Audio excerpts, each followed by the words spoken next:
അസ്സലാമലൈക്കും. നമസ്കാരം. ഞാനീ പോകുന്നത് സൗദിയിലെ പ്രവാസിയോട് വീണ്ടും കേട്ടോ. കുറേ ആളുകൾക്ക് സംശയമാണ്. ഞങ്ങൾ നാട്ടിലേക്ക് എക്സിറ്റ് അടിച്ച് പോയ ആൾക്കാരുണ്ട്, റീ എൻട്രി അടിച്ച് പോയ ആൾക്കാരുണ്ട്. നാട്ടിലെത്തിയതിന് ശേഷം കേസായ ആൾക്കാർ ഒരുപാടുണ്ട്. റീ എൻട്രിക്ക് പോയവർക്ക് കേസായവരുണ്ട്, എക്സിറ്റ് അടിച്ച് പോയതിനു ശേഷം കേസായവരുണ്ട്. കാരണം ആദ്യം കേസില്ലായിരുന്നു, അങ്ങനെ എക്സിറ്റ് അടിച്ച് പോയി നാട്ടിലെത്തിയ ശേഷം കേസ്. കാരണം പലതരത്തിലുള്ള കേസ് ഉണ്ടാവാം.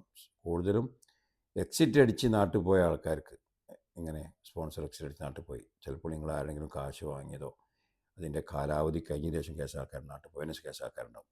അവർ അതേപോലെ റീഎൻട്രി അടിച്ച് പോയിട്ട് നാട്ടിലെത്തിയ ശേഷം കേസായ മെസ്സേജ് വന്ന ആൾക്കാരൊക്കെ ഉണ്ട്. കേസായി ട്രാവൽ ബാനായി. അവർക്കൊന്നും തിരിച്ചു വരുന്ന യാതൊരു തടസ്സമില്ല. നാട്ടിൽ നിന്ന് തിരിച്ചു വരുന്ന യാതൊരു തടസ്സമില്ല. ഇവിടെ വന്നതിന് ശേഷം സാമ്പത്തിക ഇടപാടാണെങ്കിൽ അത് കൊടുത്ത് ക്ലിയർ ചെയ്യുക. കേസായിരുന്നെങ്കിൽ കോടതിയിൽ അടച്ച് അത് ക്ലിയർ ചെയ്താൽ നിങ്ങൾക്ക് നാട്ടിലേക്ക് പോകാം, തിരിച്ചു പോകാം, ഒക്കെ വരാം, ഒരു കുഴപ്പമില്ല. പക്ഷേ ഇവിടെ നിന്ന് നിങ്ങൾ ഏതെങ്കിലും കേസിൽ ഉൾപ്പെടെ ജയിലിൽ മാർഗം ഏത് ക്രിമിനൽ കേസായിക്കോട്ടെ, ഏത് ആയിട്ട് പോയി നാട്ടുകാർക്ക് തിരിച്ചു വരാൻ കഴിയില്ല.